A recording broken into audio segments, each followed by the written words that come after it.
It's time to wake up and let the weirdness begin. It's the KVJ show to start your morning. Kevin is the host, and his skin pigment is whiter than Casper the Ghost. Virginia sounds like this. Nickname Vicious Bee, so don't get her pissed. Jason talks like a spaz, and he loves to talk about Bigfoot and stats. So get ready, here we go. You're listening to 97.9 with the KVJ show. Oh, yeah. Hello. Welcome to the KVJ show. Gosh, isn't this time of year just glorious? Oh, the weather's so amazing. Jeannie's got her mittens on over there. I do. That's because of the indoor, though. Yeah, the indoor is colder than the outdoor. Definitely. Yeah, it's kind of weird. I don't know why. When winter hits, we crank up our AC around here. Like, okay, it's perfect. They said they wanted cold in July. We'll give them cold now. Why not? Yeah, I guess you had an exciting day yesterday. You were saying, Jbird, you and Denny's, and quite an experience. What you labeled as near death? Yeah, there was a car spinning out of control heading towards me and Denny's on a road back by, I forget the road, but this person was speeding or something, hit the brakes, and it is spinning towards us. And luckily, I was looking down at my phone, and I just hear this screeching, so I kind of caught the tail end of it. Denny saw the whole thing, and this was his reaction to our close death encounter. Oh, man, whoa, this is crazy. Like, it was insane how calm he was before impact. Thank God it didn't happen. Me and Denny's would die a little bit differently. So his last would be like, oh, man, bummer. That's kind of what it was like. It's like, oh, whoa, there's a car coming towards me. I would have been, oh, my gosh, we're going to die. But Same situation, two different guys. It was crazy. This car spun out of control. I think one car cut it off at an intersection, and it just started to spin, and it was headed right towards us. Oh, my. It was pretty crazy. Any idea what caused the car to be spinning out and driving all crazy? One of them was a hot dog, and it looked like, and speeding a bit and taking a turn too hard, and I think they lost control of their car. There you go. That's what it usually is. But if there was something wrong and Denny's life was about to end, I think it'd be like, whoa, please stop. Don't do this. It's quite remarkable. It really is. He's not the panicked guy. He's not. I mean, you scared me around the corner, and I've almost crapped myself. Well, what he lacks in passion. Right? Jbird's there to make up for it. That's all good. Virginia, saw you went and had a nice family dinner. Was that last night or a couple nights ago? To Evo, I believe is where you went. I went to Evo a couple nights ago. Okay. Yeah, that was nice. That was beautiful. Yeah, fancy little place. It's so fancy, and it's season now, so it is packed. I bet. All the snowbirds are back in Tequesta, so it is really packed. It's really interesting to go to KVJ Eats and see our different tastes in food. Virginia's got all the high-end stuff covered. I don't think you go to any place with a cheap entree. No. No. I'm here for the lux. Yeah. I don't eat frozen food. I don't. Unless it's frozen shrimp. Unless I cooked it and then I froze it. Yeah. Mm-hmm. And while you're out getting food, Jbird was browsing, finding some new food statues. I saw the video on KVJ socials. Ooh. When did this become a thing where you go into department stores and they're just making large food sculptures? They're statues. I think when they heard you were buying. Yeah, they were like, oh, we got a guy. There's a guy in the market. He's going to float the entire industry. I have a collection, and I'm going, am I the only one buying these things? You and preteens. Because there's a certain kind of preteen that loves a cookie nightstand. Tell me that fried chicken statue don't look awesome. It's awesome. Okay, thank you. So what happens with that? You put that like on a kitchen counter? Does it have any function to it, or is it just a bucket of fried chicken statue? Well, I like buying things in bulk, so when I do decide what I'm going to do with all of that, it's going to be a room full of foods and snacks. I want to get a popcorn machine. I want whimsy. Okay. Yeah. Okay. We're going to the snack room. It's making me hungry. I know. That's what it's designed to do. That's it. Better not be smoking that devil's lettuce in there. Oh, my God. Oh, well, yeah. Well, that's pretty You much wind what up the eating a ceramic donut. the snack room in that room's kind You of can't mix those two. It Yeah. goes well. Yeah, it does. Listen up, y'all, cause here's the sitch. It's time for another round of do it, bitch. Do it, bitch. Do it, bitch. Do it, bitch. Do it, bitch. Do it. Do it. Do it, bitch. Do it, bitch. Okay, we're going to partner up here today, myself and Virginia versus Jbird and Denny's. And the gamblers, which is me and the bird, Okay. are the ones who are going to be setting the tone here for how many we think our partner can get in 10 seconds on each of these topics. Telling you my strategy right now. We are going aggressive. I'm going to push Denny's to the limit. I think you should. He hasn't been through enough. Yeah. Kevin Make it goes, work. Kevin goes, I think you should. I do. I recommend that strategy. I love it. Okay, so our first topic that we have here today is brought to us by Leslie. Thank you very much. People submit ideas. Who the hell's Leslie? Oh, just kidding. Her idea was state capitals. Oh, Leslie. Okay, so how many state capitals can Virginia name in 10 seconds? I am going to go with the number 5. My boy's got a half a dozen in the pocket. Okay. I'm going to go 7 for Virginia. She's a traveler dog. She knows about capitals. He's got to do 8. He's got to do 8. Okay.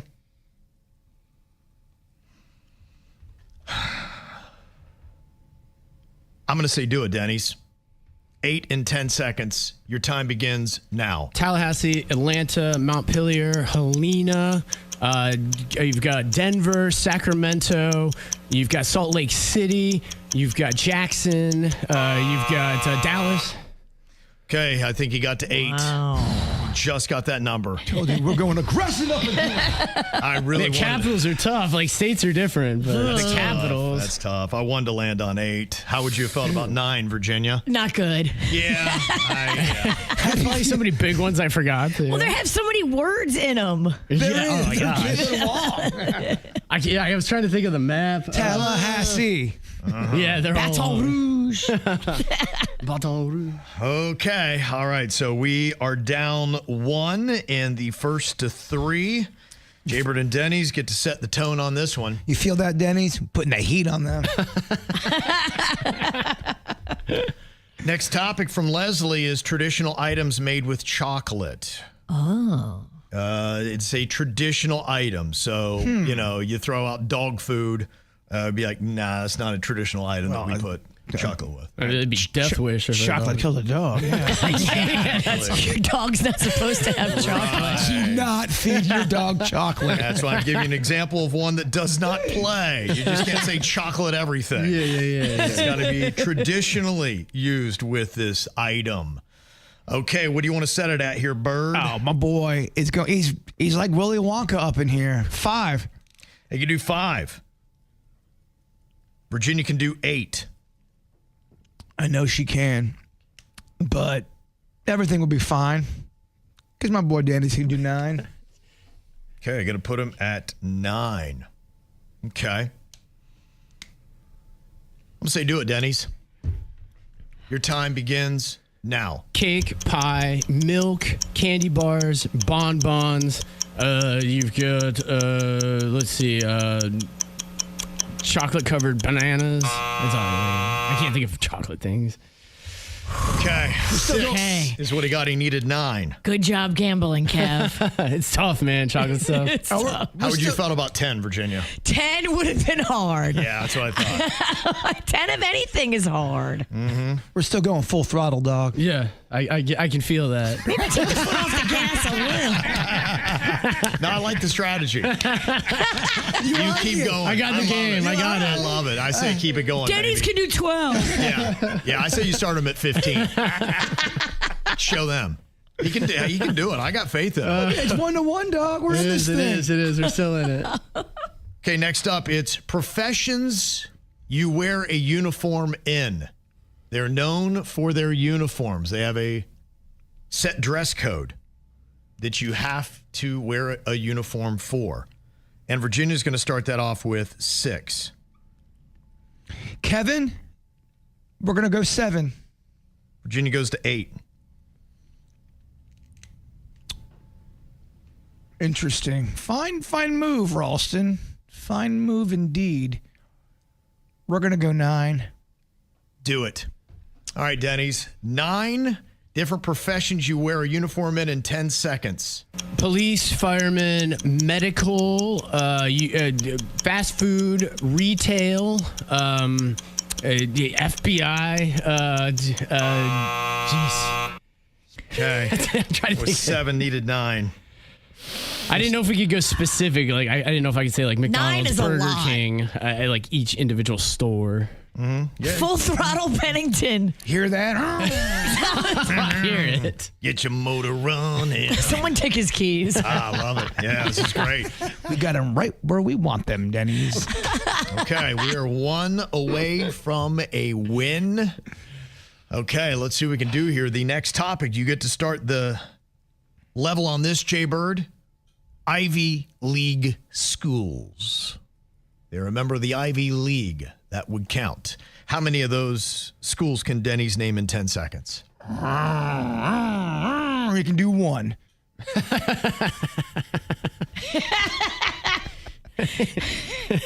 Is this a trick question? You know nobody in here knows nothing about Ivy League. I was gonna say, this is gonna be a low number round. Your Honor, I just want to let you know, I feel like there's a violation here during the games of Do It Be. Okay. Where we're not supposed to tell. Should not. Yeah, you can't. Is this another can't Leslie tip. topic? Let me see on this one. No, this one's not. All right. This one's not. We have to have some law around here about certain clues about topics.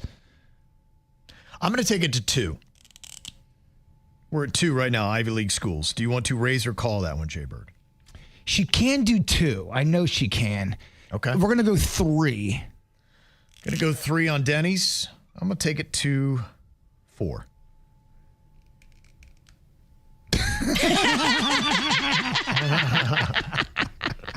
You know what? Team Full Throttle wants to see what you've got. Do it, witch. Okay.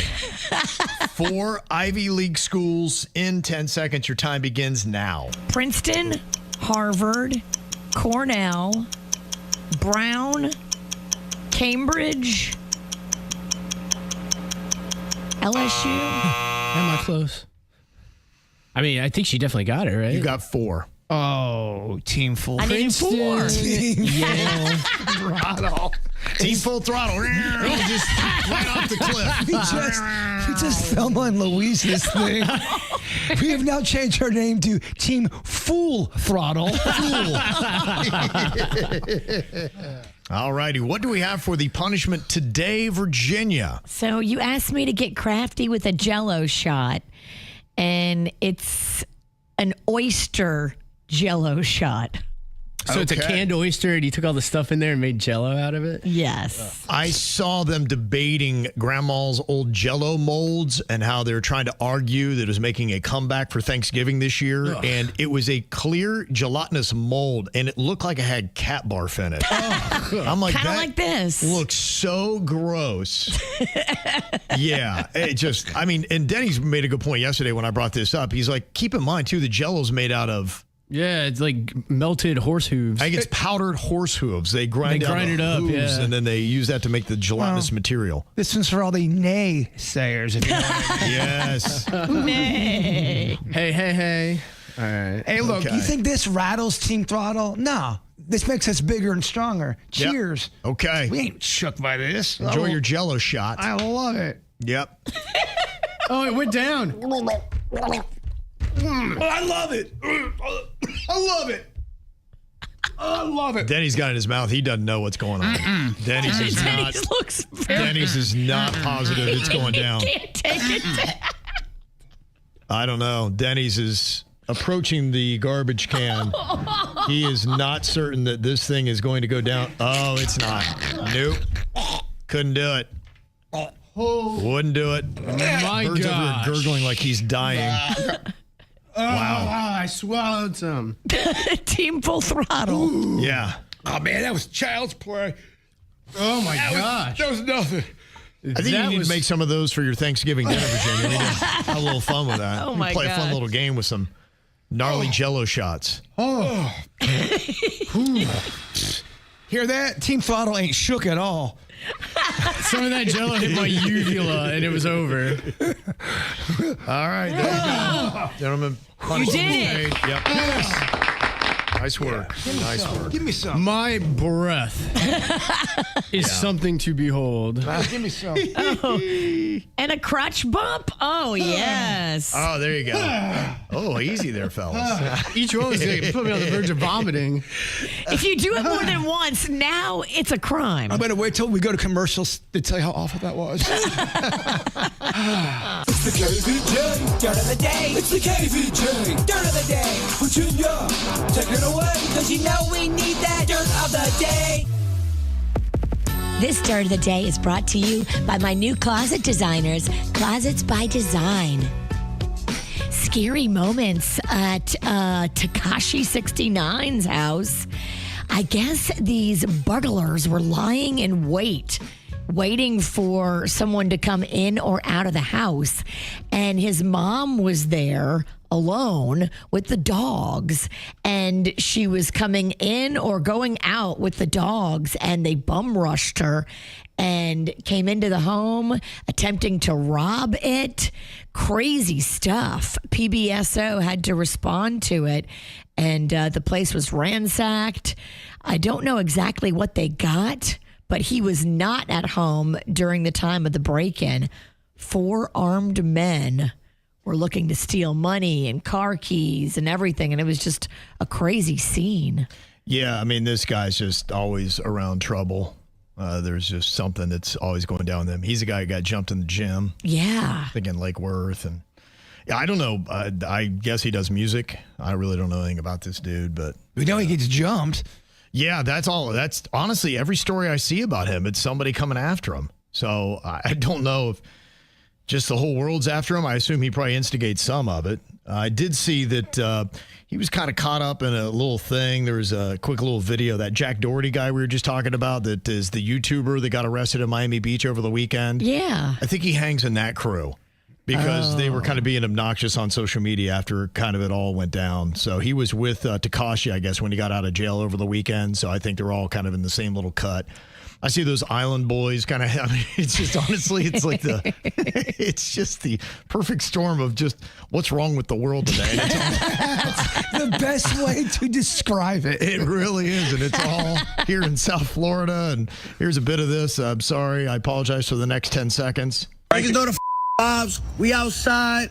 Here with my boy Jack. Yes, sir. Fresh home. Yeah, straight out of jail, baby. Straight out of jail. Oh, it's your mugshot? Yeah.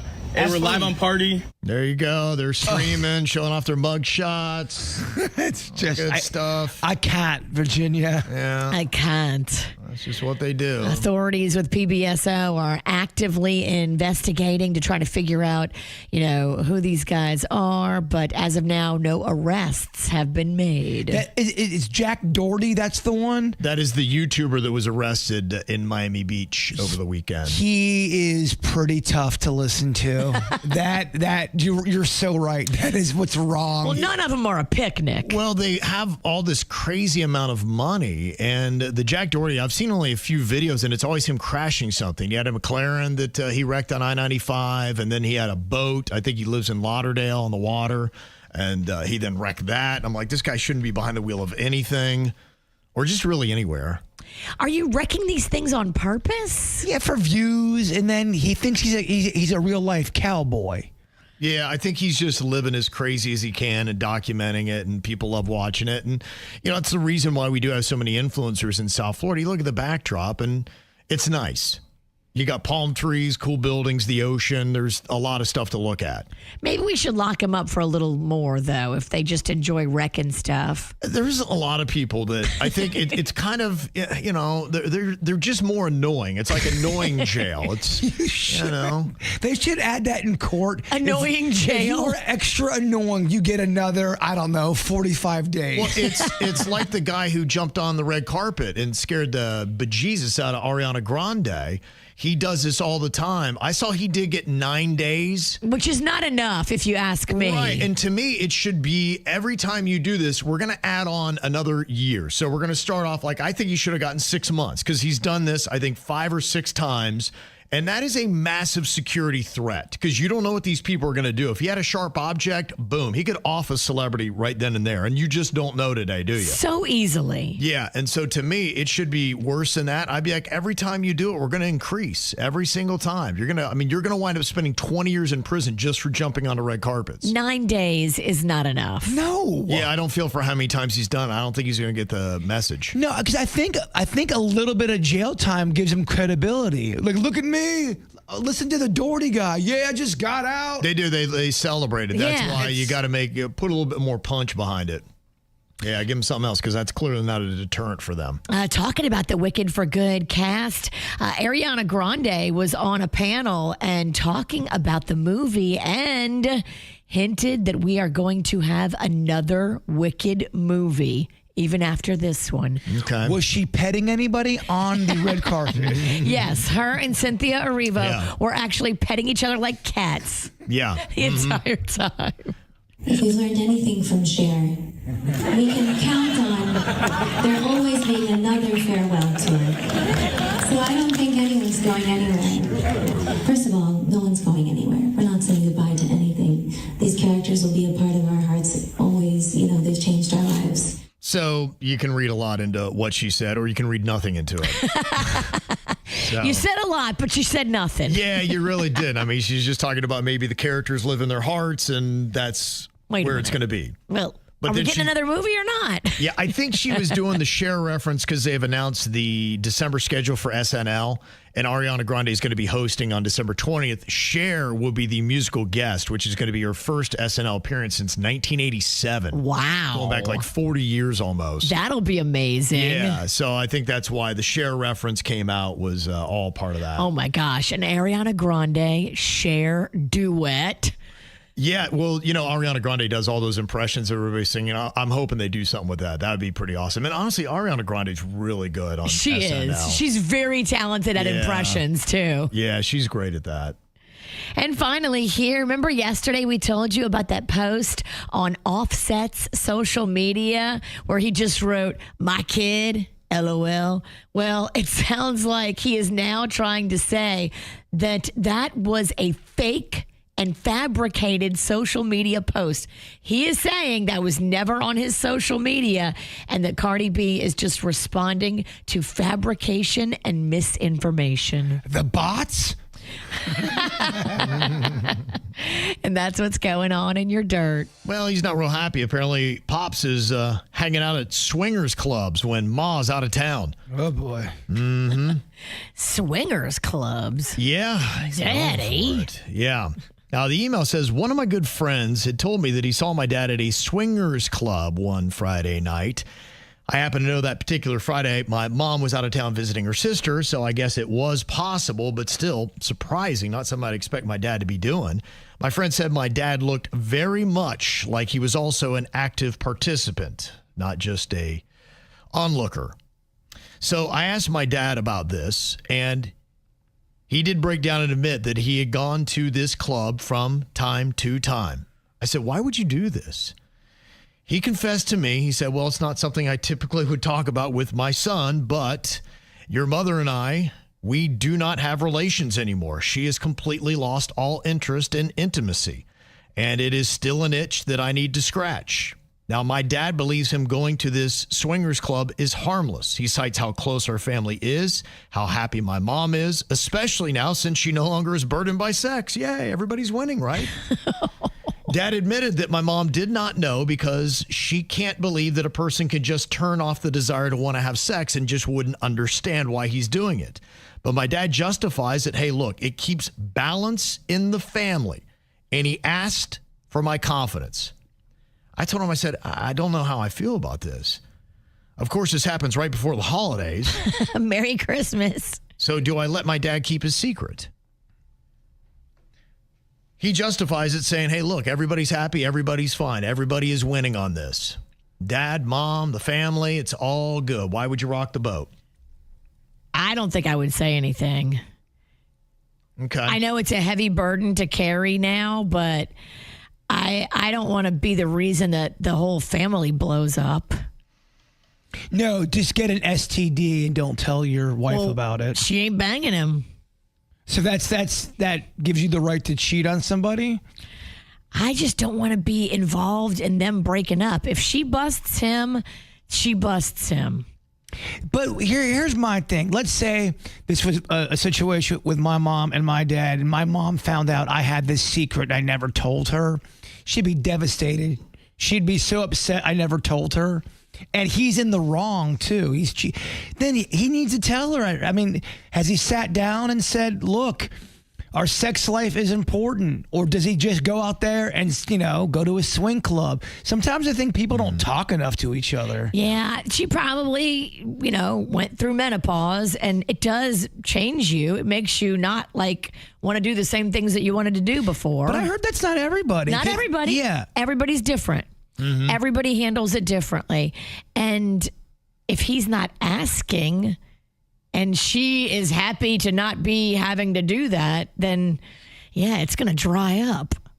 Yeah, I just don't think you should ever cheat and lie to your partner. I'm old school like that. I agree with you, but I also don't want to be involved in telling mom.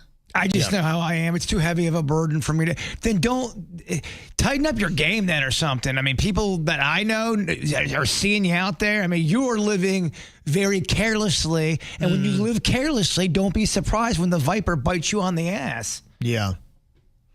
Well, it's an interesting thought, and people are sounding off right now. Would you tell your mom that your dad is going to swingers clubs? He's justifying it. Say, hey, look, your mom gave up on sex. She doesn't want it. It's still an itch I need to scratch, and so everybody is winning. We're all happy, right? So don't say a word because it's the holidays, bud.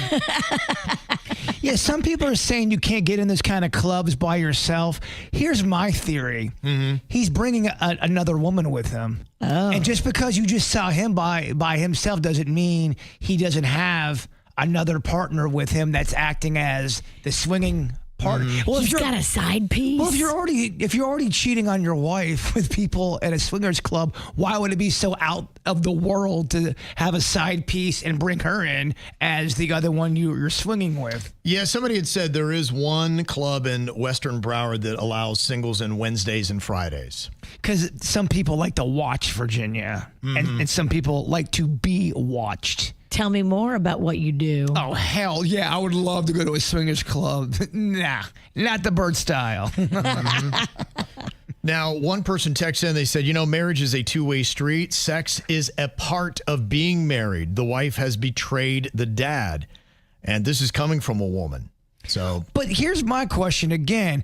Did they sit down and talk about this and say, "Hey, sex is really important, and I'm getting thoughts of stepping out on you"? Because I don't think they sat down and talked. You got to talk about these things. I mean, you can't just go out rogue and start swinging. Mm-hmm. And another comment from Denise says, so he just should take his dad's word that his parents don't sleep together anymore? You know for a fact that your mom has said, yep, I'm out of the sex game, not going to be happening. Well, usually cheaters are pretty truthful, Kev. They usually give you all the details. Arnold is on here from Coral Springs with a thought. Now, Arnold, you used to own a swingers club. Is that right? That's correct. Were single guys ever allowed in? Yeah, on certain days we did allow it. Okay. All right, so that is a possibility. So what is your advice hearing this situation? What would you add to it? I think that he should talk to his wife about it, tell her exactly how he's feeling and see what her limits may be. So when I first started at the club, I started bartending, and I asked the owner, how did you guys get involved in this? He said that when him and his wife got married, they didn't want to cheat on each other, but they wanted to have fun. So they came up with limits. I think that maybe he should do the same exact thing. Yeah. He might get turned down completely. But Right. Having the conversation. Right. Yes. I think everybody's really onto something. I think you're right as well, Arnold, that, what I would suggest is that you clearly have something broken in your relationship, Dad, and you and Mom need to work through this. And what needs to come out is you need to talk about your sex life and where you are, and you need to be fully forthcoming with this. And if mom is like, yeah, I don't care if you go to swingers clubs and what you guys do is great by me, but I believe you should have full disclosure, because in your mind, you're saying everything's good with the world without this full disclosure because it's perfect. Mom's quit on sex, so I go to swingers clubs. And also, too, let's say you aren't, like you're a Virginia who's not very carnal.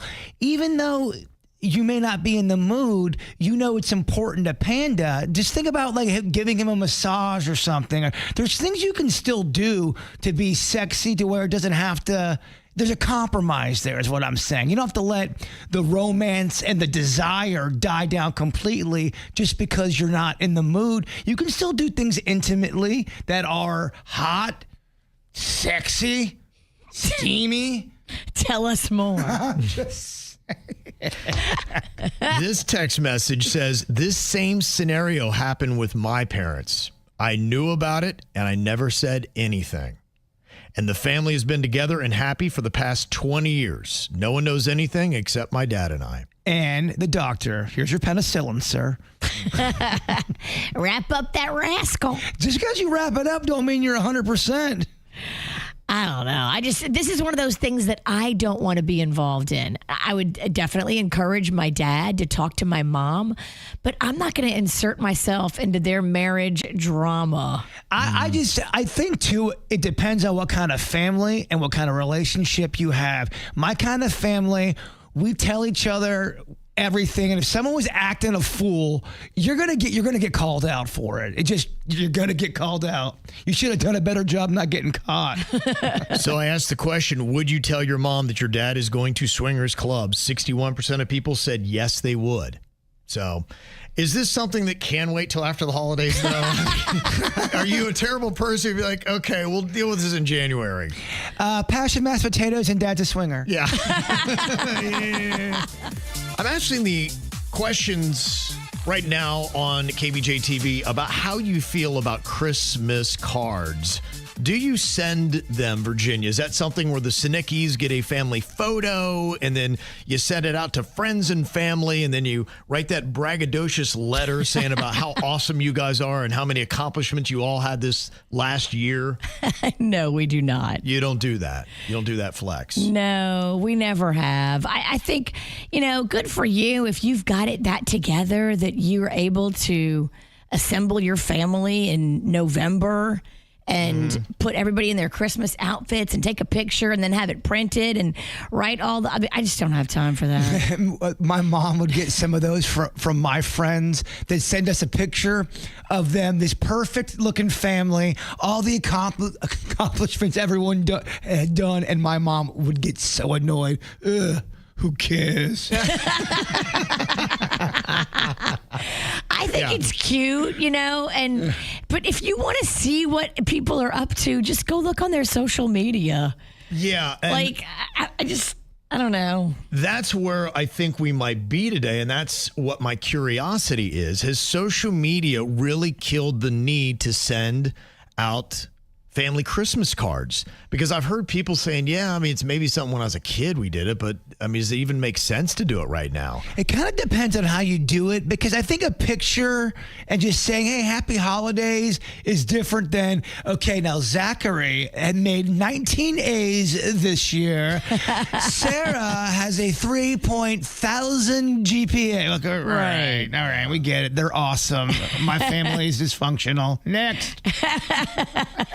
Yeah, I would suggest doing it without the braggadocious letter. You don't have to put everybody's accomplishments on there. Yes. Because that is a little bit like, oh, look at us. Yeah, I do remember, I think my dad used to type out some letter every single year. I remember that. And I remember a couple other people would send us that as well about what's been going on the year. But yeah, communication is so much better and so much easier today that you're right. With social media, is that even necessary? But I love your dad, and him typing it out kind of warms my heart. That's, for some reason, that's different to me. Yes. Because I don't think your dad's being braggadocious. Your dad's being a sweet baby. He just wanted to let everybody know. And maybe it's people that, we all have that. The fringe friends that, but you probably don't talk to that often, maybe once or twice a year. There is one of those family YouTubers. They're very popular, the Holderness family. And every single year they do their Christmas Jammy song. And it talks about everyone in the family's accomplishments, including the parents. And they're rich and annoying and in your face. And you're like, ugh. They look rich. Some people just look rich. The dad's got rich hair. Yes. It's just like, gosh, you can tell. And it's pretty cringy. If you're sending this out to other people in your family that are just as successful as you or more successful than you, great.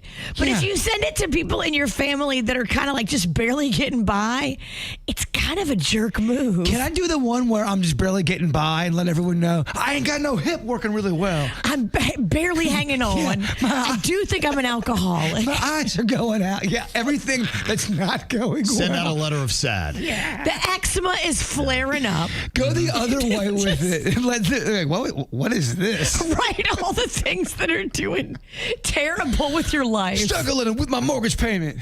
I can barely fill my tank with gas. So I asked people where they were when it came to family Christmas cards. And right now, 77% of people watching KBJ TV say they do not send them. Only 23% of people send out family Christmas cards. Now, People that send them out, I feel like they're like stay-at-home moms or like moms that just have it together and like they don't have stress or a lot of high-pressure situations. Mm-hmm. Like, you got time to do that. If you have time to do that, I mean, I'm jealous but don't put all your braggadocious stuff on there because it does make you come off kind of like a tool. The ones that I've seen recently, it was when I was a kid when I would see the letters. Typically now it is just a cardstock photo of the family and they may all autograph it and that'll be it. And so, it's fine. We have those. We put them up on a refrigerator for 3 weeks and then throw them away. The family I was talking about, they usually do it in a song and let everyone know how everyone's doing. And you can see their big, fancy, rich house, the Holderness family, and you're going, they have 9 cars. It's tough to watch. It's tough to watch. 77% of KBJ Nationers right now not sending Christmas cards. Now, I said, did you used to? And that was a 50-50.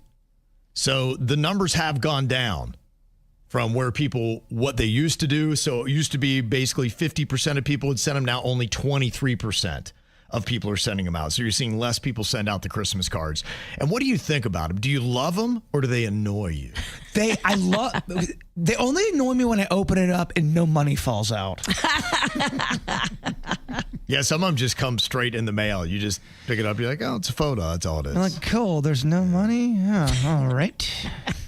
64% of people still say that they love the family Christmas cards, but it annoys 36%. Oh, yeah, that's growing. Of people. I like getting them from people that I like, but sometimes you'll get one from somebody you don't like that much, and you're like, ugh. Well, that's what would happen with my mom. Would get one every year, and it was from people she didn't like, this group of people she did not like. Yeah, right. It would trigger her. She's like, who gives, why?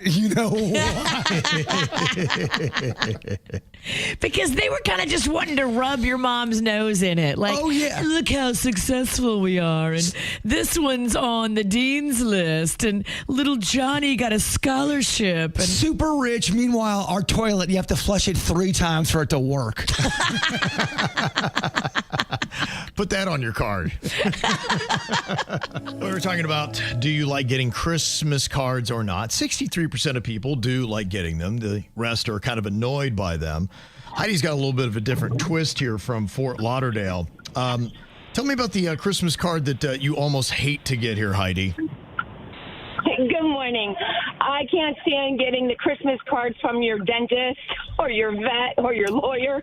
Right. Because I used to really enjoy getting Christmas cards and decorating the fridge or the mantle. But, as you said, it's becoming a thing of the past. So now the only thing I see is, the dentist card. It's like I'm so excited to see a card in the mail, but it's the dentist. Yeah. And it makes you feel so unloved. The only one on the fridge now, my dentist, my vet, my lawyer. Yeah, no, you're right. Yeah, no, you're right. Honestly, the Christmas card now, it's a good point. It really has turned into a form of marketing is what it is. And now when you see them, I think you kind of get used to that. It almost triggers you like going, oh, okay, it's nothing but an ad. Well, I get one from the old vet where my dog Chewy would go to, and like, I hope you and Chewy are doing great. I'm like, oh, he's been dead since 2020. They don't know he's dead? Thanks for that message. Yeah. Christmas memory. Way to keep up with the file. Now I feel sad. Ghost of Christmas Past right there, huh? That's so sad. Please don't. All right, who is it that took the Capri Sun straw stick to the eye? Is that going to be Jbird or Baby Lochlan here? Now, we heard Baby Lochlan took a sucker stick to the eye on Saturday, so I'm hoping that it wasn't him because, my goodness, his eyes have just gone through so much. Yeah, he'd been through enough. Yeah. No more poking that baby in the eye. Bird's got on his glasses today, not an eye patch, so I don't know if it was him, but I'm going to say Bird did this. I would love an eye patch. Yeah. I could make it work. You also would love a Capri Sun. I do love Capri Sun. Yeah, you do, huh? I've always struggled with them. Yeah. And it was me. And I'll tell you how it happened. I have that horrible couch, the one that's basically a recliner on bones. It feels like I'm laying on bones. And I was reclining. You could get rid of it and get a new one. I know, but it was kind of expensive, and it's still sort of new. And I'm kind of... All you do is complain about it. I mean, all right, I'll stop complaining. I'd be like, I'm going to get a new one today. Yeah. I don't want to lay on bones anymore. We all know you're a more responsible adult than I am. So, yeah, you're right. I should get a new... And I'm working on that, Virginia. I have a few other things that I need to get done first. Yeah, I was laying back, and I went to go take a swig of it, and it hit me right in the eye. And I don't know if you know about a Capri Sun straw. It's a little bit sharper than your normal straw. It was a sharp end, right? Yeah, it's meant to puncture. Now, did you have the sharp end in the pouch, or was the sharp end sticking out going into your eye? That's what it was. It was me going to go get it, and I mistimed it. It went right in my eye. I'm okay. Wasn't a Lochlan injury. But yeah, it hit me right in the eyeball. The straw was already in the pouch. Absolutely, sir. And you used the sharp end of the straw to get into the pouch. Yeah, I mean, whether it's the sharp end or the front end. He don't know. His eyes are too bad. Okay. Yeah. He could not tell you which end he put in the pouch. Okay. I couldn't either, actually. I might have been in the dark, too. Okay, yeah. Capri Sun's in the dark. Very dangerous. It really is. Good luck trying to open up a Capri Sun in the dark with bad peepers. Which one of the two of them popped a balloon with their face? Oh. I'm going to go Lochlan on that. You're talking about how much he was loving the balloons? Yeah. Yeah. I'm sad to say that, but I think it was Lochlan. It was. I think it was the first time he's ever popped a balloon. He was playing around on them. They had those oversized balloons or whatever, and he was laying on top of it. And then over time, it popped. And I looked at him to see if he was going to react and start crying, and he liked it. I know. Oh, he did? Really? Okay. Yeah, I saw the whole thing go down. It did. It popped right in his face. And me and Denny's looking at each other going, we're trying to dance. Everything's okay. Trying to keep him calm. And my man took it like a champ. He was laughing, having fun with it. That's awesome. In fact, Twigs popped like 7 more balloons after that for him. It was startling everyone at the party. At that point, I had to leave the room because I thought people were shooting off guns. I don't know if that would be normal for a kid his age to like popping balloons. I know for an adult my age, I don't like popping balloons. Yeah. I think he didn't expect it, and then I don't think he hated it. Huh. I think it just was he was like, whoa, that was crazy. Interesting. Maybe he's hard, yo. Yeah. It could have gone south quick, and it didn't. He's not scared. He'll take them shots and keep coming. Which one of the two was a Bird or Lochlan that took a nap in an alien sleeping tent? Like alien sleeping tent. Maybe the guy wearing the alien bucket hat. Okay. Oh. Yes. Seems more logical. Yeah, I'll hedge my bets with Bird on this one. Well, that one was Lochlan. It was that new tent I got him. It has aliens on it and stuff. Nice, But he takes naps in there now. We put a bunch of pads under it, and we threw a bunch of like blankets and stuff in there. So he loves it in there. I saw it the other day for the first time, and Denny's had to go walk his dog. So I'm just by myself in Denny's living room, and I see it, and all of a sudden I realized I'm talking to myself going, man, this thing is awesome. I'd love to lay in that thing. And no one's around. Why are you talking to yourself? Yeah,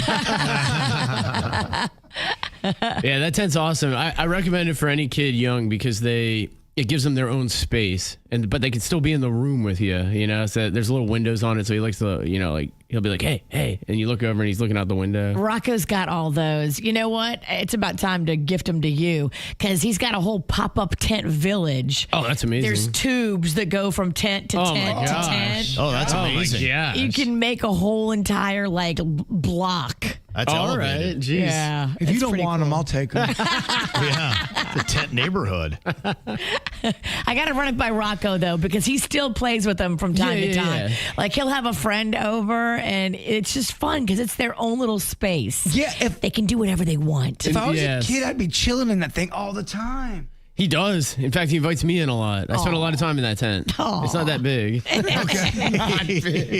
it bigger than the tiny house I rented in Gainesville? It's very similar. It's only got one bathroom. And which one of the two of them went out in public and didn't realize they had a banana sticker on their neck? Was that Jbird or Baby Lochlan? I know somebody that loves banana daiquiris. Oh, okay. I'm going to say that's Jbird. It was the bird. Old banana neck. Someone at Publix said, hey, you got a banana sticker on the back of your neck. What have you been doing with bananas? I don't even know. I do have bananas at the house because they help with cramping. But do you rub them on you? I think you're supposed to eat them. No, I do eat them. I don't know how the sticker got on my neck. It's one of life's greatest mysteries. Sometimes when you drink. It's amazing it was a stranger that pointed it out, too, huh? Well, I think it was so visible, like, oh, you got a banana sticker on your neck.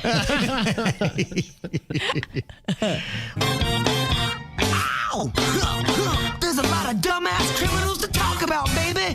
It's the whacked out news. People breaking the law. Ha ha, fighting in the nude. Ha, drunk people pooping in the street. Ha ha, it's the whacked out news. So many people on meth. Ow! Well, the week so far has been full of good news as far as getting out the documents involving Jeffrey Epstein, his victims, and who might be responsible that we can hold accountable. The president has basically said, yep, let's get it all out there, and that seemed to be the big holdup. The House is going to be voting on it today. It'll then go to the Senate, then it'll be on President Trump's desk, and if he means what he says, then that should get signed. The survivors have been on Capitol Hill and are ready for the vote today and have released this powerful video that a lot of people are playing and talking about. This was me. This is me when I met Jeffrey Epstein. This is me when I met Jeffrey Epstein. I was 14 years old. I was 16 years old. I was 16. 17. 14 years old. I suffered so much pain. So much pain. So much pain. It's time to bring the secrets out of the shadows. It's time to shine a light into the darkness. Hear, hear. Hopefully that's exactly what's going to happen. And it seems like every day we get kind of a little bit of a breadcrumb, maybe a little something new. And there have been some reports coming out that Paris Hilton could have actually wound up being one of Jeffrey Epstein's victims if things had gone his way. Here is the Inside Edition story. It happened 25 years ago when Paris was just 19. She was apparently spotted at a party during Fashion Week here in New York. Paris was an up-and-coming it girl at the time and allegedly caught Ghislaine Maxwell's eye. Ghislaine said, oh my God, who's that? And my friend said, yeah, she's called Paris Hilton. And Ghislaine said, oh, God, she'd be perfect for Jeffrey. Could you introduce us? Asked about the report, Paris tells the London Times, I don't even remember ever meeting her. But we've discovered this photo, snapped that night, September 18th, 2000. It shows Paris and Maxwell together with Donald Trump. Paris had just signed with Trump's modeling agency. Wow. How scary for her, huh? Yeesh. Yeah. That she was earmarked saying, oh, she'd be perfect for Jeffrey. Well, that's good that she has no recollection or memory of meeting Ghislaine. Or absolutely, yeah. Didn't get past to gross Epstein. Mm-hmm. Now, here's somebody that is being affected by those emails that are coming out. And if you're saying, nah, nothing's going to come of it, I don't know. Here's one at least. He's a Harvard professor and former Obama advisor named Larry Summers, who is now going to step back from public life after the emails revealed that he sought romantic advice from Jeffrey Epstein, even calling Epstein his quote-unquote wingman. Summers, who still teach at Harvard, apologized. He'll still be at the university, but he says he's deeply ashamed. He takes full responsibility that he had that kind of association with Jeffrey Epstein. And emails released by the House Oversight Committee show that Summers and Epstein discussed politics and Summers' love life between 2013 and 2019. So I guess just having any kind of association or saying, hey, this is the guy that teaches me about chicks is something where he's like, you know what? I just probably need to disappear a little bit. Well, did he take advantage of any underage girls?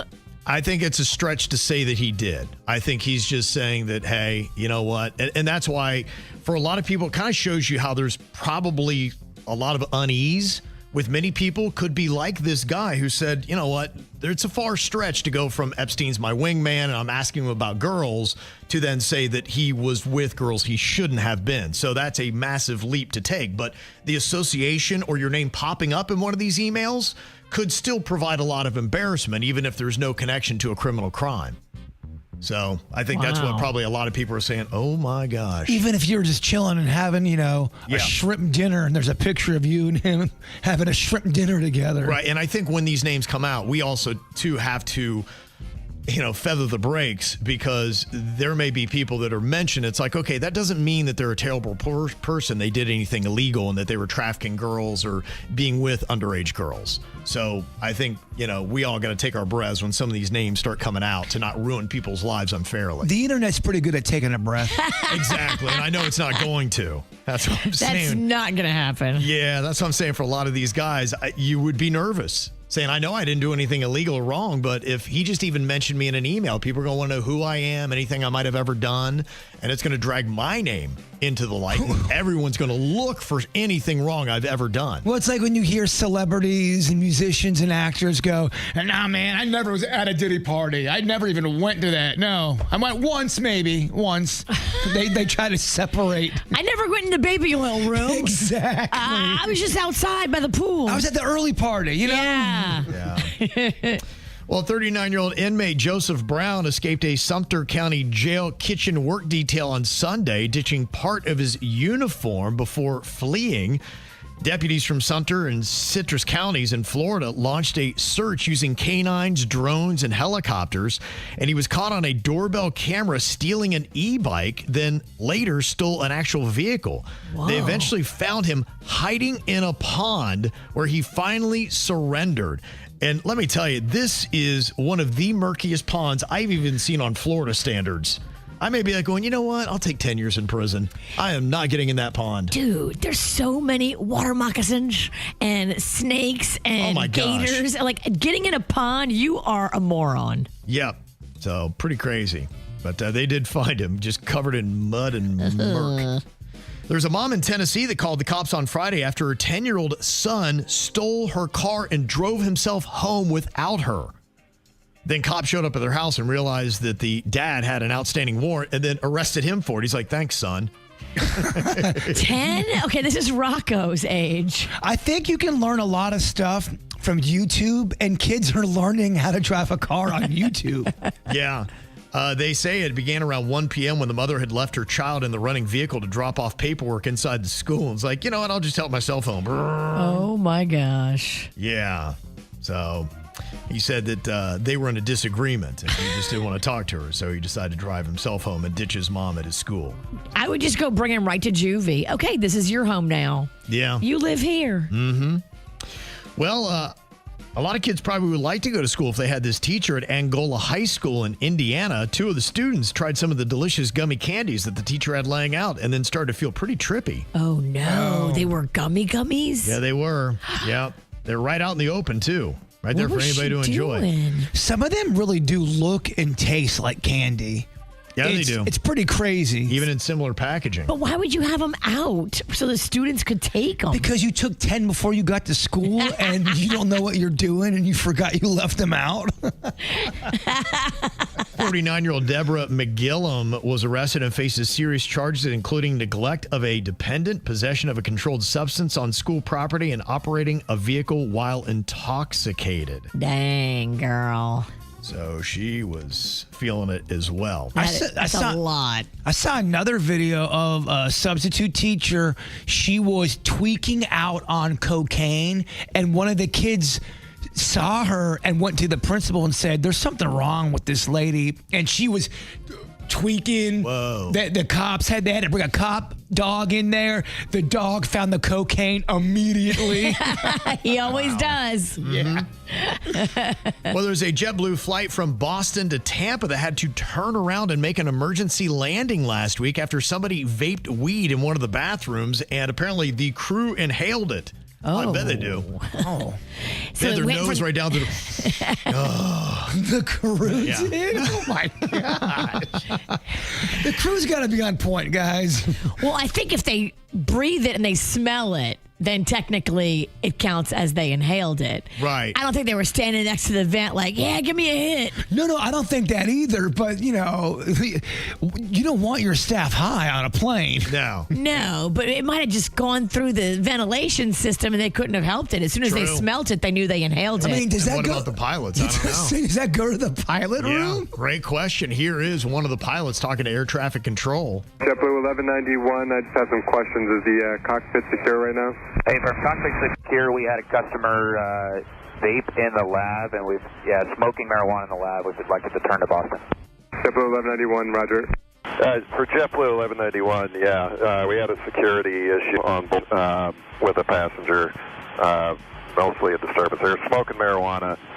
Our crew inhaled it, and now we're overweight landing. So that's the main reason for the emergency. We're landing because we're all hungry and we're going to Taco Bell. We have the munchies. We're landing at Taco Bell. Is that okay? Yeah. Can you imagine a plane in the drive-thru? The pilot looks over. Do you have the munchies? Are you real hungry right now? Where are them pretzels at? Well, 2 guys in Thailand got caught with meth and 81 monkeys they were trying to smuggle. 81 monkeys. I mean, that is like 10 zoos. You went too big. 81 monkeys. You went too big. Yeah. Boy, that is pretty crazy. What were they going to do with them?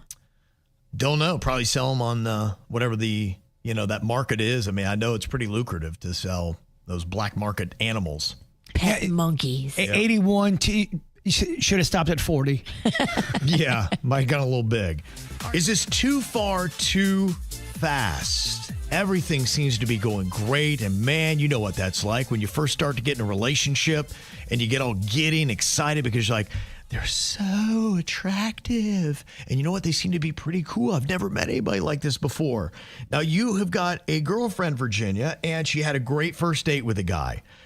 And it was all set up, I guess, by a friend. And then they talked on the phone the next day, and it went marvelously. They spoke for 2 hours straight. He's not a rando from a dating app. He's an actual guy that came vetted. Mm-hmm. So that is important. Yes, it is. Absolutely. So they said, hey, we think you guys would be great together.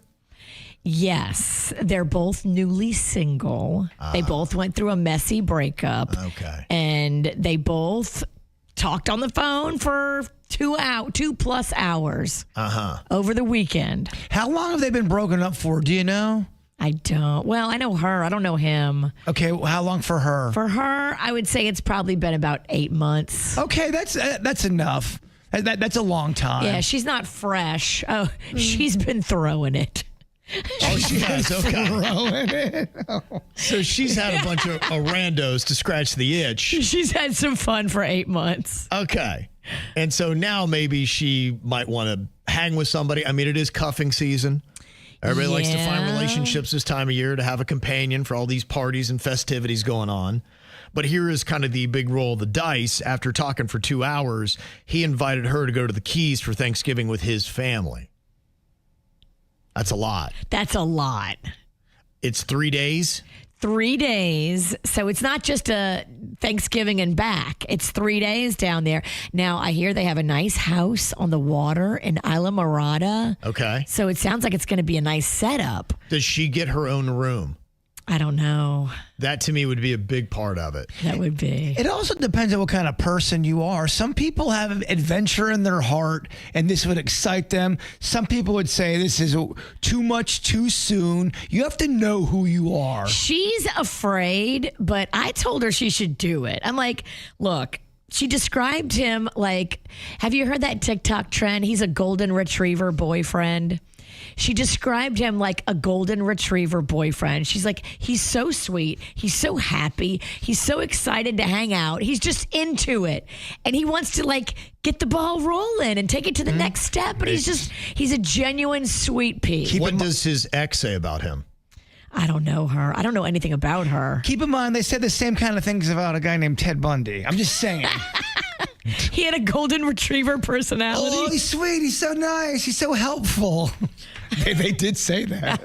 Well, I think you can know a lot about a guy by how he treats his family. And when you go meet his parents, like, that's going to be him being the real him. You pull up, but there's no cars there. There's no lights on. Where are your parents at? Oh, they'll be here. He stuffs you in a fridge and they don't find you till next Thanksgiving. I'm just saying, you know, first of all, I hate TikTok and I hate golden retriever personality. Golden retriever boyfriend is awesome. She said that's exactly what he is. He is a golden retriever boyfriend, just so excited to be there, so happy, so loving, so kind. Yeah, but, you know, by the time she comes back, he might not be that golden retriever. He might be more of a pug. Yeah, or a junkyard dog. I told her to do it. Yeah, no. Now, if she ends up dead in the fridge, I will feel bad. You often give bad advice.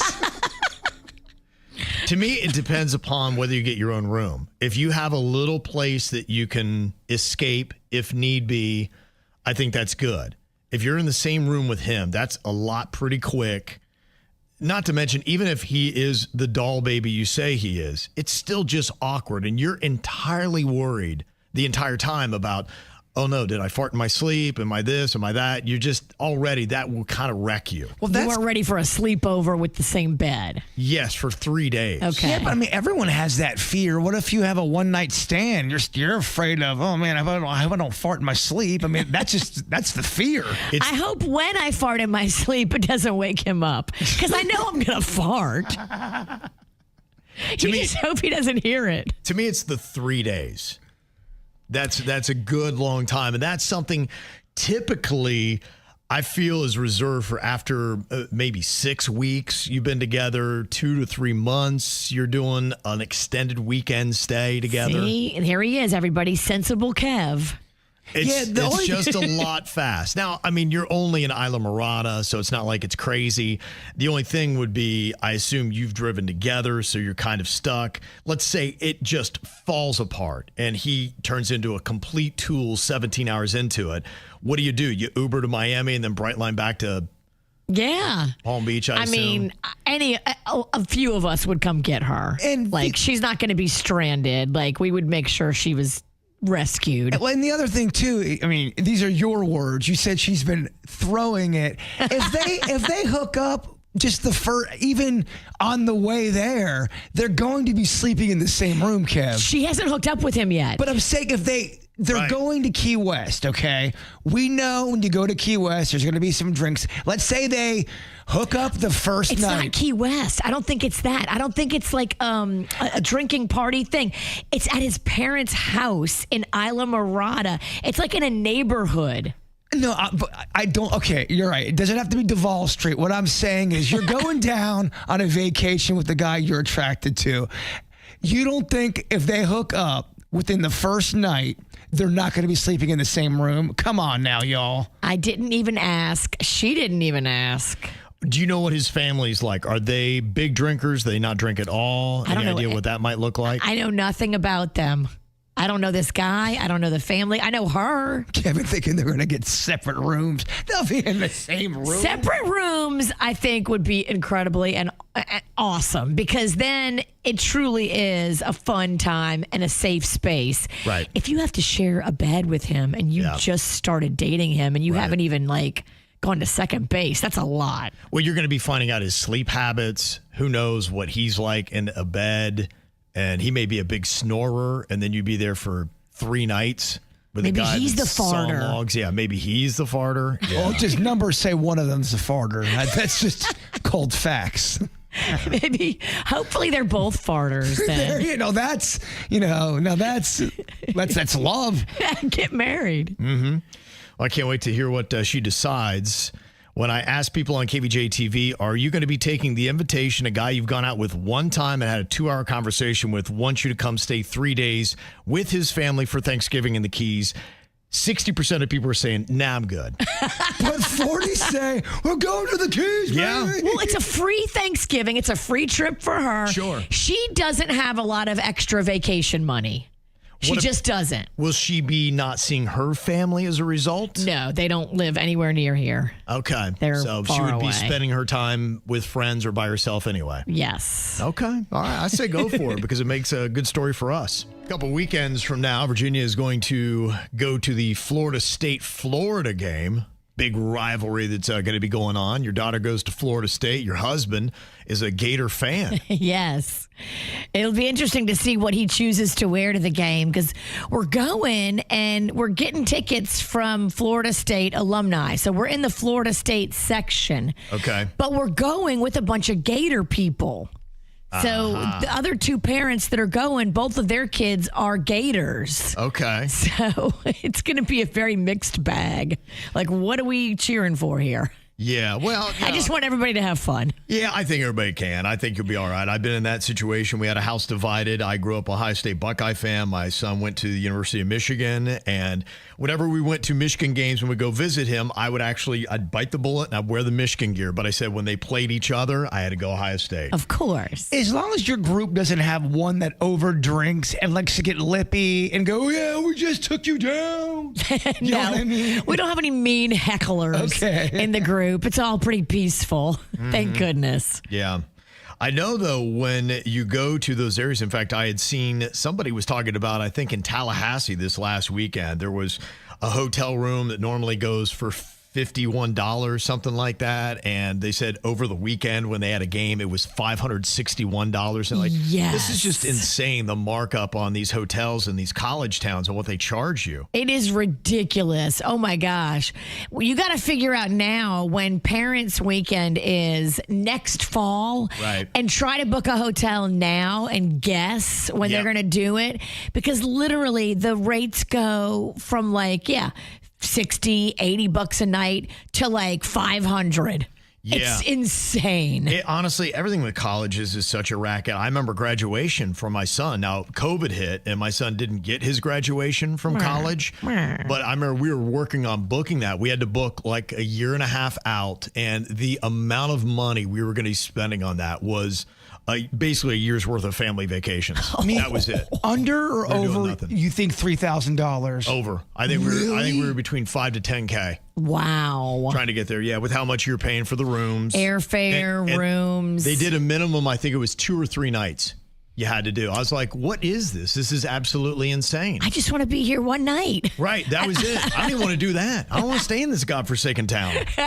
It's cold. I want to get out of here. That's when FaceTime works. Yeah, it was absolutely crazy. So I know if you're ever going to go to some of these schools that you got to really plan ahead or have an in.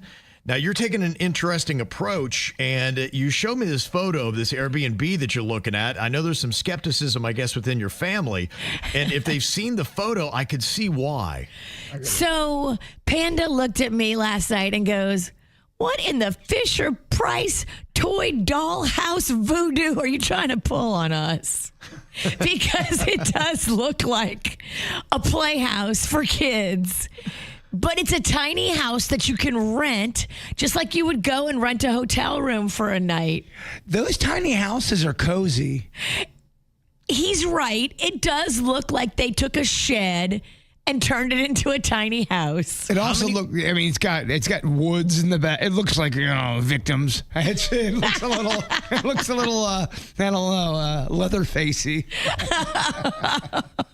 Now, How many bedrooms does it have and how many people are staying? It's got one tiny bedroom. Okay. And then it's got one little sofa. Uh-huh. And we're going to bring an air mattress. And who's staying in this? Me, Panda, Mags, and Rocco. Aha. Okay. You have the same face my husband had. Like, what are you coming up with, you crazy woman? Yeah, I mean, you'll be able to do it, but I mean, it's all about the question of comfort. And then the other question too becomes the bathroom. So there's a bathroom. There's one little bathroom. Yes. One little bathroom. One little bathroom. Well, technically two, because there are woods back there. So if you had to. Hey, Panda and Rocco are probably going to be using those. Because that was the one thing that I knew is, when you go in there, when somebody's got to get ready, and if you've got somebody that, I'll be ready in an hour and a half. And you're like, oh, boy. Oh, boy. I mean, that's 90 minutes or 45 minutes, whatever it might be, that no one's getting in that bathroom. And then you've got a log jam of people trying to get ready, and that can be a little chaotic. I also don't like a bathroom near a bed where people can hear. I mean, you guys are family, so it's different. But you're going to be able to hear people poop. That's what I'm saying. Yeah, right. It's such a, I don't know, man. I feel like I'm trying to undo a bomb. It's going to sound like a Bluetooth poop because everybody in the whole house is going to hear it. Did you read any of the reviews on this little Airbnb? Well, there was only one review, and it was great. Oh, my gosh. One review. Is it by the owner? Probably. Oh, it's definitely by the owner. Wow. My husband is like, babe, it's a dollhouse. It looks like a playhouse. If it was for you and He said I'm a man. Well, if it was for you and Panda, I think it'd be kind of cozy. A couple, 4 people, you're starting to get a little hairy there. It's going to be tight. It's going to be tight. You know what? It's going to be tight. But look at it like this. It's an adventure. And the price was right. The hotels were all going for hundreds and hundreds. This one was only $200. Oh, so there's only 9 secret cameras hidden. Right. $200. Do you know the square footage on it by any chance? It wasn't a lot. Yeah, It was okay. like all right. a couple hundred. How many nights? Just one. Okay. Just one night here. Yeah. We might do one night in St. Augustine. Okay. Because I really want to go to this place called the Capybara Cafe. Yes. Where they have Seen that. capybaras just walking around and you can pet them and hang out with them. Yeah. Yeah, it looks so cool. Okay. So we might do a night in St. Augustine and then we'll definitely do the night in Gainesville.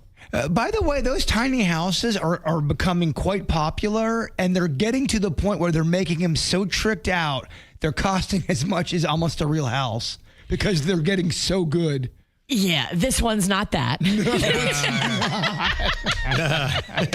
That ain't it. There's definitely... Panda is worried that he's not going to be able to stand up straight. Yeah, he's going to hit his head on the roof every time he pees. I think Rocco is going to be perfect for it. Okay. Well, I can't wait. Hopefully you'll document this family adventure. Definitely. That'll be fun. Okay. At this point, I say go for it. Right? It's an adventure. We're in it together. Good or bad, however it shakes down. I mean, shy of being murdered. I think it's all fun, right? What are you thinking about? What are you thinking about? What's on your mind?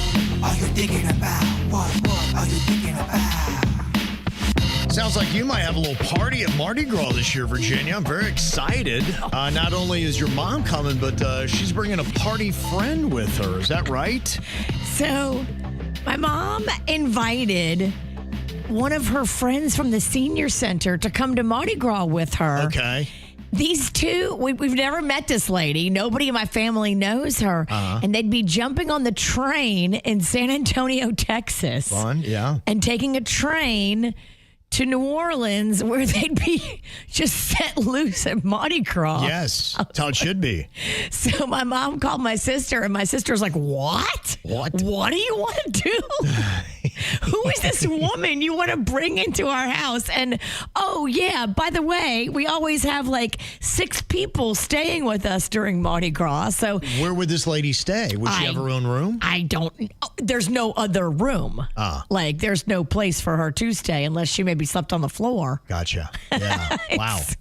And I assume being from senior center, she's not young, so probably sleeping on a hard floor would be tough for an older lady. Yes. Right. Yeah. Okay. I guess either she doesn't care about that or they My haven't mom considered doesn't it. Or care. She doesn't care. She said, "Oh, she can sleep on the sofa." And I was like, "Well, I think somebody's already sleeping on the sofa. Yeah. We roll in with a big crew." Right. Yeah. Every spot's taken up.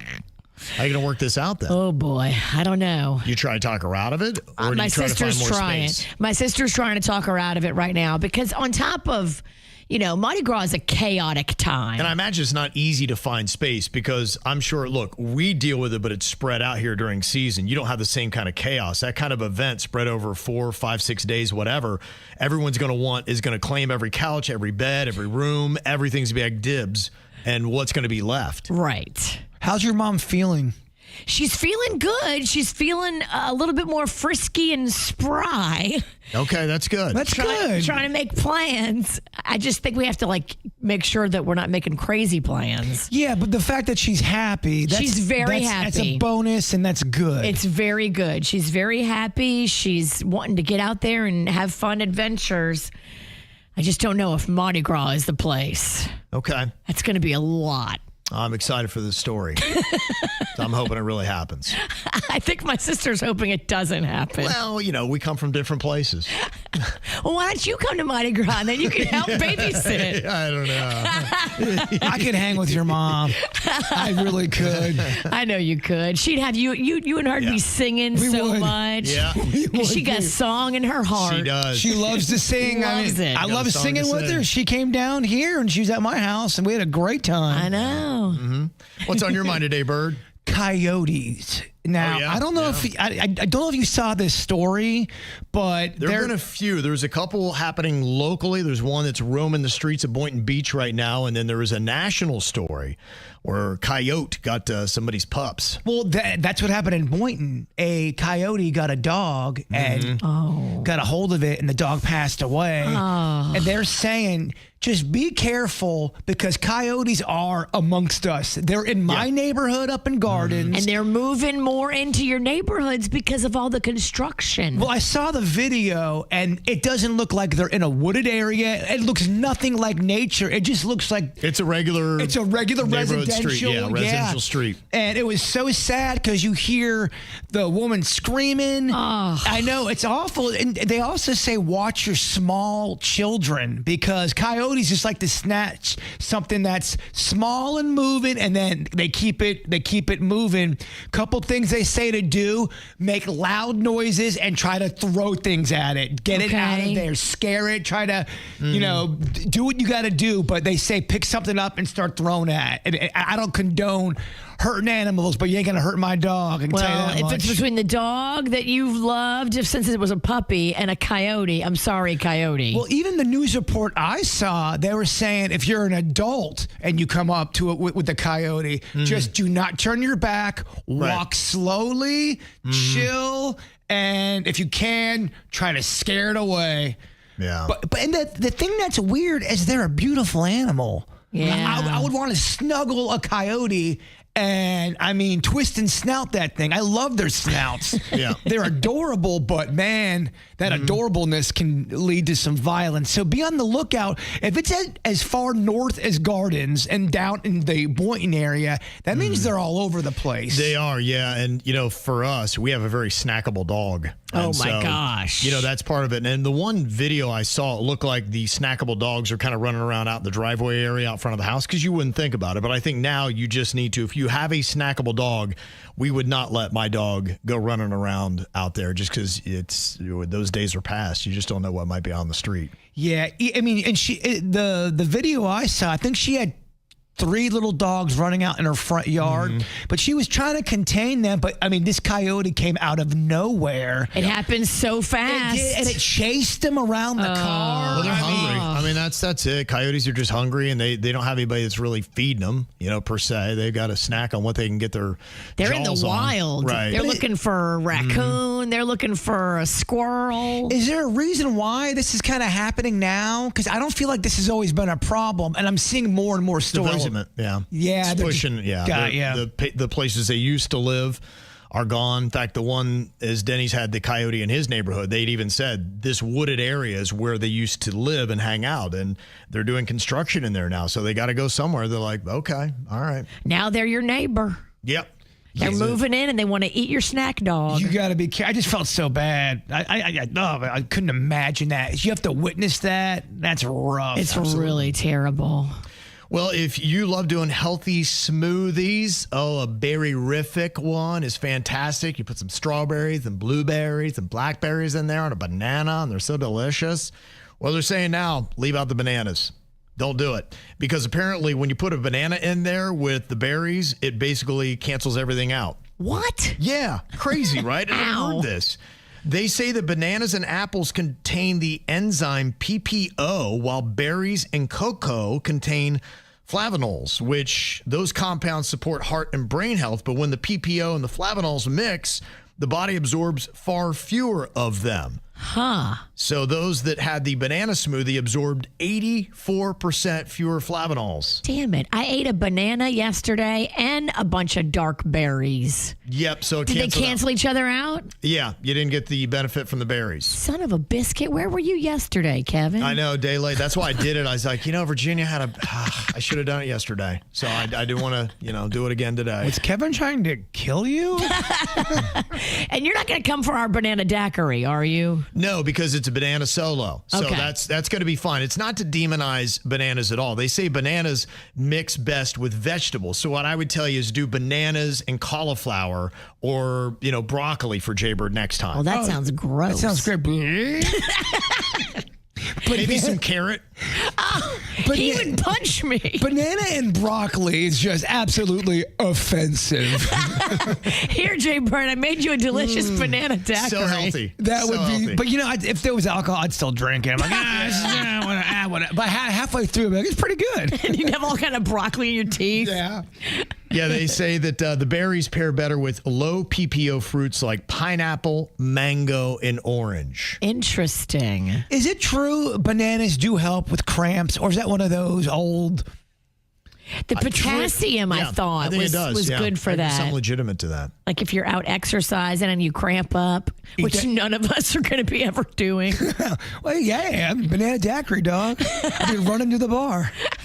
And they say the longer a smoothie sits, the more the PPOs destroy the flavonols. So if you had a berry and banana smoothie, the longer that thing sits there, the banana is doing more to take out all the benefits of the berries. Wow, the banana's like in there fighting your berry. It is like poof, poof, poof, poof. Take that. Take it all out. So it's not a major thing. It's not to demonize bananas. It's just saying it's about how you mix your foods, that sometimes it doesn't always work the way you would think. Keep them separated. We were sitting here applauding the bill to end the government shutdown, saying, yeah, all right, cool. We're going to get TSA back, and we're going to get our SNAP benefits and all these things that we were missing. It was kind of freaking everybody out. The one thing you might have missed, and this is why politics is so slippery. Can't we just sign a bill that is about what we think the bill is about? No, we can never do that. That's not the politicians' way. They like to slide something in there. It has nothing at all to do with what you're talking about. And the one thing that a lot of people probably missed when they signed the bill to end the government shutdown, it also enacted a federal ban on hemp products containing more than trace elements of THC. You love them little weed beverages you've been having? Yes. Gone. What? Yep.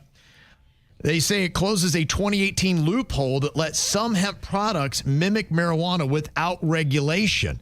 The hemp industry warns that the ban could wipe out non-psychoactive products and threaten a billion-dollar market. Now, the law doesn't take effect in Florida until next year, but it is going to target any product with more than 0.4 milligrams of THC or similar cannabinoids. And I saw the level that you normally get in your products that you love way higher than 0.4. Those that nowadays? Yep. What's that level? There's different levels you can get, but the big boy. If I remember it, I think I saw 30 typically. I think it's like from 30 to 0.4 is what you're looking at. So it's just not even, it's not even going to be effective. Huh. Yeah, they say Florida's hemp market is large, over $10 billion in sales and over 100,000 jobs. And it looks like a lot of that would be at risk because I don't know when you're talking about trace amounts at 0.4 milligrams that people would be like, yeah, I think I'll spend all that money on that product because a lot of them are not necessarily cheap. Right. No, they're not. The nowadays bottle is you have to pay. I think it's like 70 plus. Wow. Mm-hmm. Yeah, so that's the one thing you probably did miss. So I guess I'm not sure when the date is. A lot of times things go into effect July 1st. I don't know if it'll be a different date because it's a federal thing, not a state thing. But yeah, that's maybe one thing you did miss on that. So pay attention to these bills when they sign them. So you may be like, yay, TSA, SNAP benefits. Oh, weed drinks. Gone. I want TSA to get paid, but I also want people to be able to have a weed drink if they want. What does one have to do with the other? How does one have anything to do with the other? It's so insane. That's why, to me, politics is absolutely mind-boggling. Well, if you're just chilling at your house, drinking one of them weed beers or weed drinks, and you're doing nothing wrong in your own home. Yeah. It's broken. Politics is broken. Yep. So there you go. So if you grew to love those things, grow to unlove them. So you think you want to be a content creator. It's really amazing. They had recently polled some high school students, and the desire to be a content creator had just skyrocketed. It was like the number one profession for kids today. And the growth of it from just 10 years ago wasn't even a thing. Now everybody's like, you know what? I'm going to create content. This is what I'm going to do. You look at it, and especially the content creators that we've got in South Florida, it looks kind of glamorous, right? You're living a cool life. You're living in Brickell. You're making all this cool content. Everybody knows who you are. You're driving McLarens and speed boats, and life is awesome. Who wouldn't want to do that? Well, when you start breaking it down, it's really not that romantic. In fact, there's a study that recently came out called Creators for Mental Health. They went through and they talked to 500 different content creators in North America.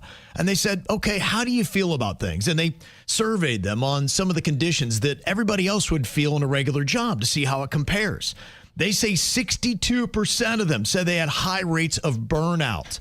They said, wait a minute, I created something and it did great, but then I had to create something else. And then I had to create something else and then something after that. And then it became a job. It became really tough. It's pressure, baby. What is this? I have to talk about something consistently? 69% of them, they were just mortified by the financial instability that comes along with it. Somebody likes a post that you made, but then they start complaining that your next post didn't get that much engagement. And then they start threatening to pull all the money and maybe all the cool things they've been sending you. 52% of these content creators cite high anxiety. A majority of them, they've got increased anxiety. 35% found increased depression from the pressure that comes along and the burden of having to create content on a daily basis. And a lot of them are interactive, so they're reading every comment about them. They're engaging, and then there's not everyone's going to like you and be cool. And if you get a lot of people saying something about you that's, hurtful, that's going to start to get to your head because you are a human being. Now, the comments, sure, they could have an effect. You may look at it and be like, you know what? It's engagement. I don't care. They can hate me, but at least they're engaging with my stuff. They said what might be even more mentally damaging is that 58% of them get their self-worth based on their numbers.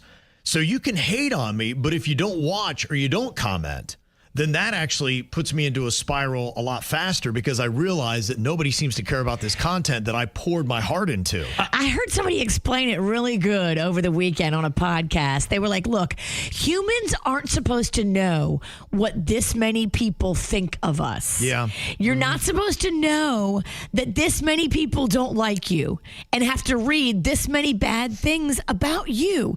Normally, you would only have 10 friends. Think about 20 years ago. You have 10 or 12 friends, and those people tell you what they think of you, and that's it. Now you have thousands of people telling you what they think of you, and a lot of them are negative. That's a heavy burden. It's funny, too, because comedians, I've heard them, these are professional comedians that are big names, and they'll say, I don't go in the comment section no more. I can't, because imagine being on stage after every joke and someone's got to tell you what they think of that joke every single time.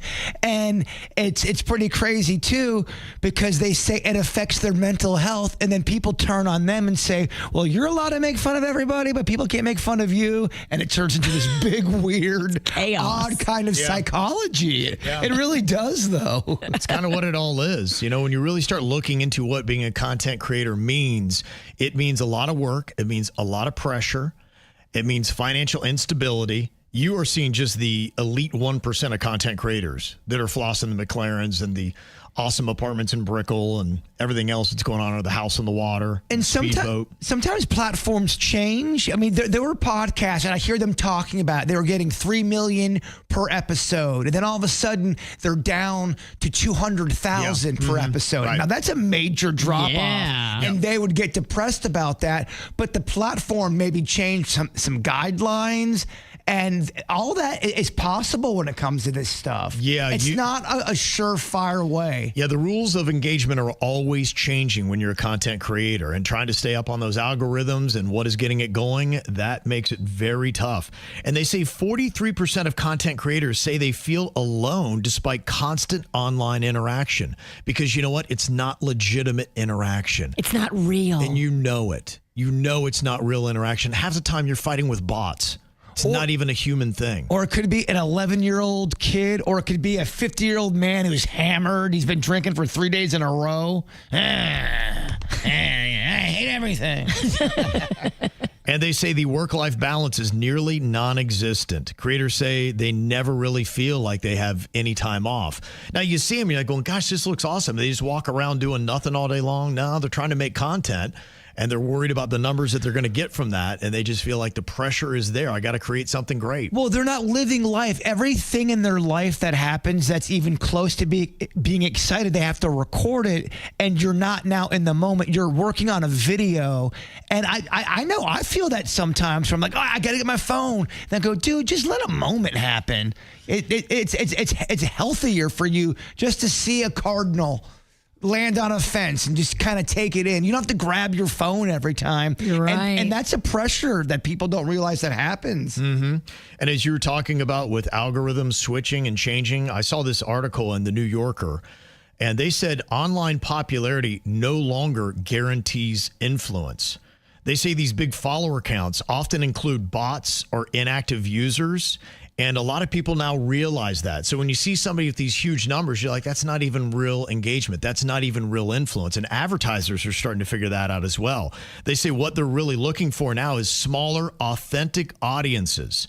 They say, okay, I believe in this engagement. I believe that you're truly influencing these people. Your big numbers are not fooling me because you're just speaking to bots that aren't going to come spend money on my product. There's also influencer burnout, too, for the public. The public is getting very annoyed, but everyone's an influence, Virginia. If you've got 300 followers, I'm an influencer. And not all the things that they're trying to get you to try are good, but they're selling them all like they're great. Mm-hmm. And that's what the trickery of it all. You have to weed through the lies. Well, it's kind of like when someone says, I'm an Instagram model, people roll your eyes like, all right, okay, whatever. That's how influencer, that term has become, because it's flooded.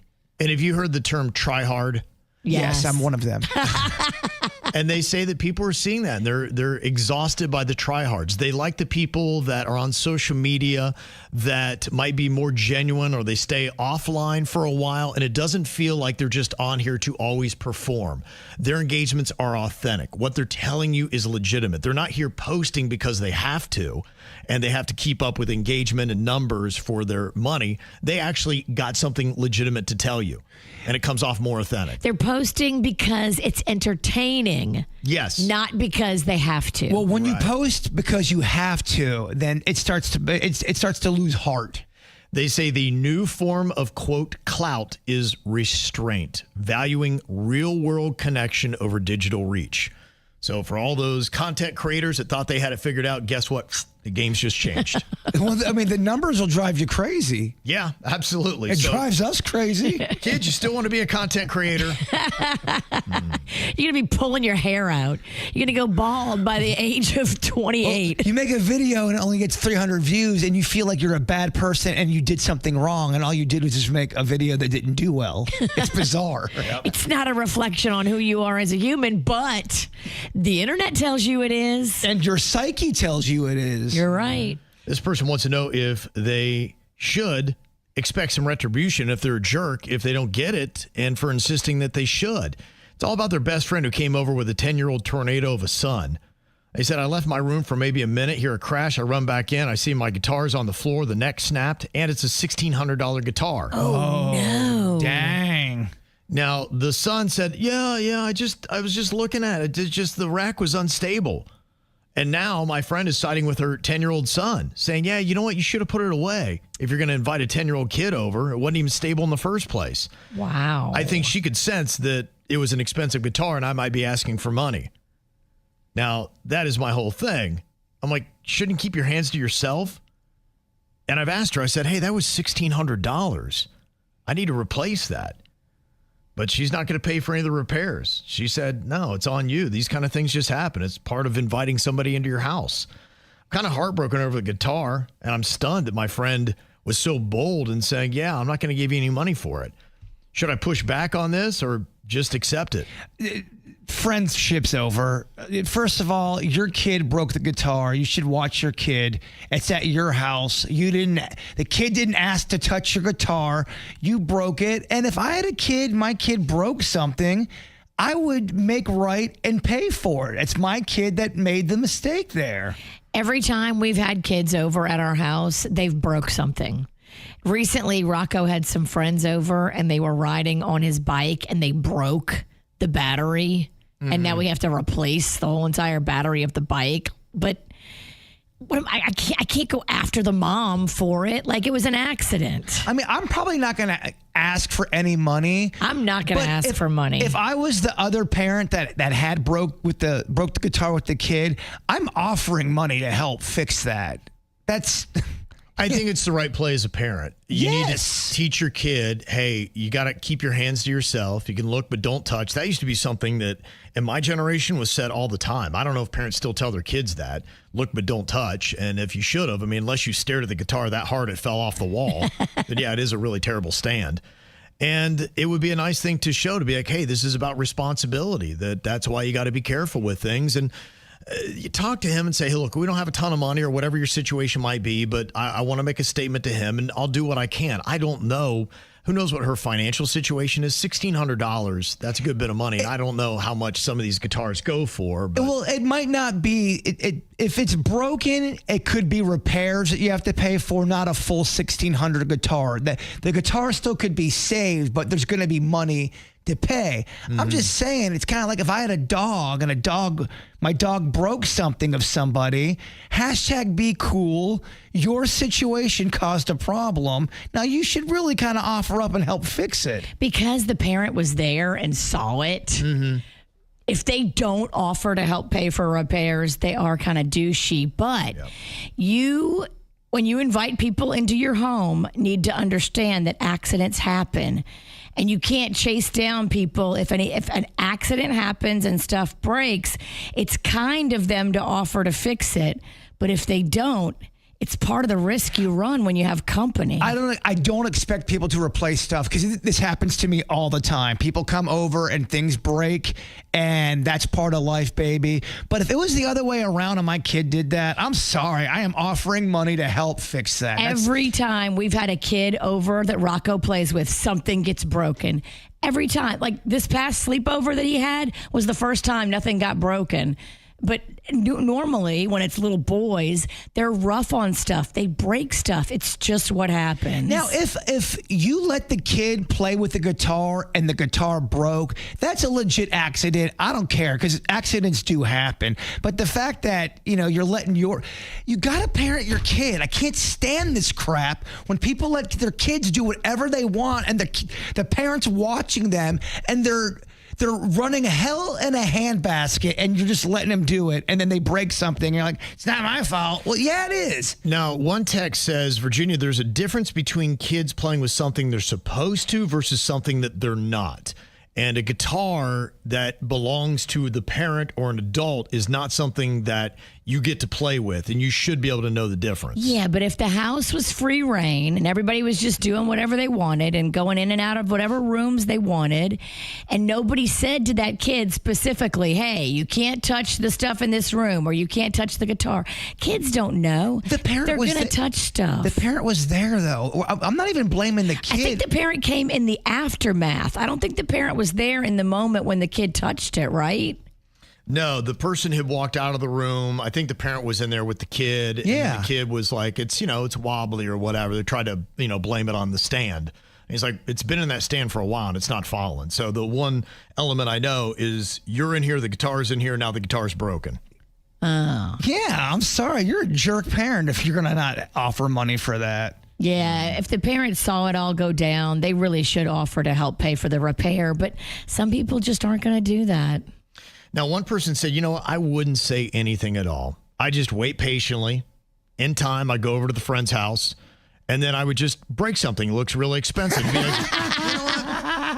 That's just what happens when you invite people over. The stand didn't look strong on that vase. Yeah, what do you know? That's a person that's got strategy. I like And that. they're going to wait. Yes. Yes. For months. What do they say about revenge? It's a dish best served cold. A lot of people are pointing out that the kid is 10, not 2. Michelle C. says you push back, and if they will not give you any kind of money, just quiet quit that relationship. That's what I would do. Yeah. That would rub me the wrong way. Yeah, I asked the question, would you expect to get some money back for the guitar? 85% of people said yes. So, not a jerk, apparently, according to what everybody says. Want to get reading on your situation? Just send us that email, mail@kvjshow.com. It's the KVJ dirt of the day. It's the KVJ dirt of the day. Virginia, take it away, because you know we need that dirt of the day.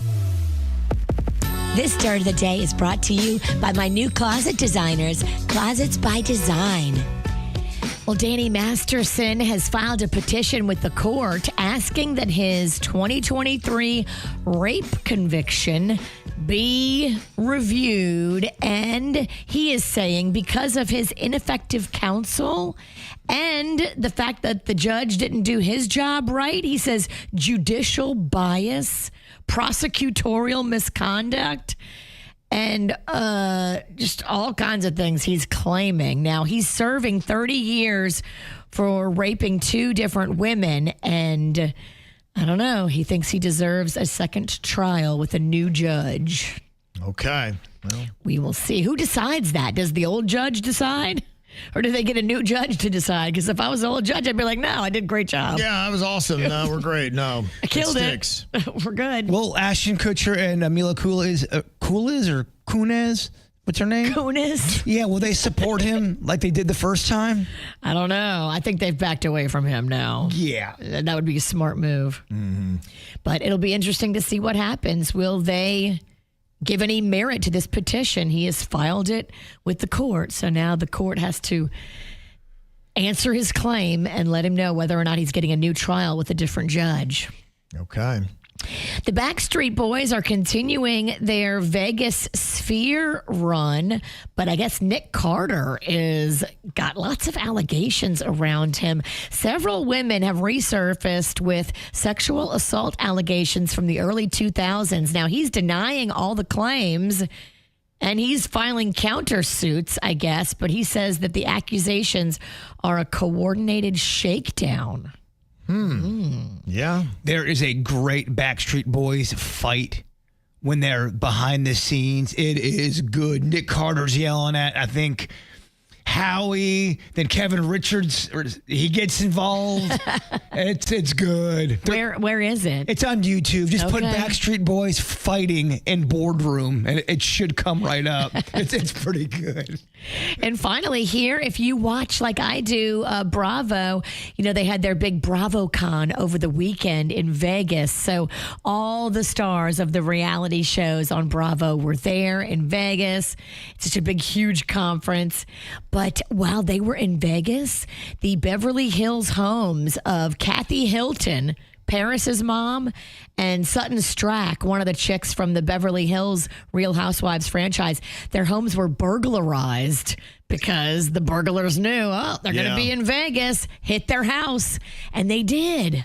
Yeah, this is just really a crazy thing. That's what happens now. These criminal gangs, some of them international, they know, hey, when you've got celebrities that are off doing these promotional events or they're playing a sport, it's pretty safe to say they're not going to be home and their house is vulnerable. And it's just one after the other. I mean, not only did you have the Housewives, but you also had Shedeur Sanders, Dion's kid.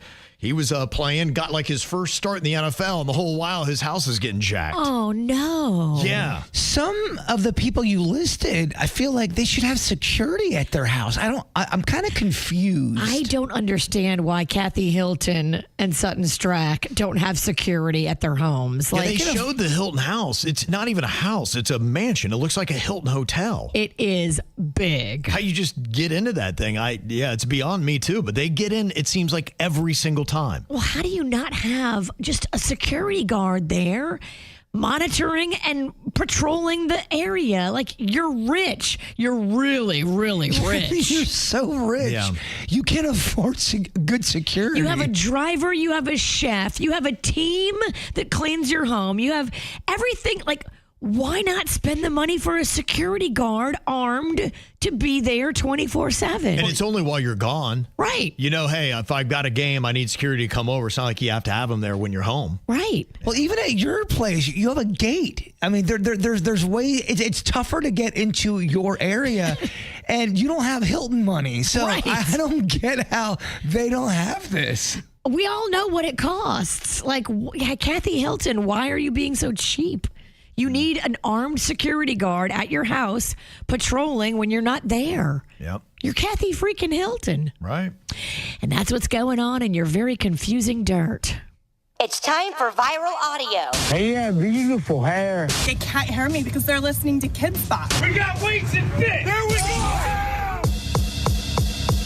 All right, can you tell me who gave the more poignant acceptance speech? Tom Cruise recently accepted an honorary Oscar at the Governor's Award and delivered a heartfelt speech about his lifelong connection to filmmaking. And you can just hear how important it is to Tom here in this speech. So cinema, it takes me around the world, and it helps me to appreciate and respect differences.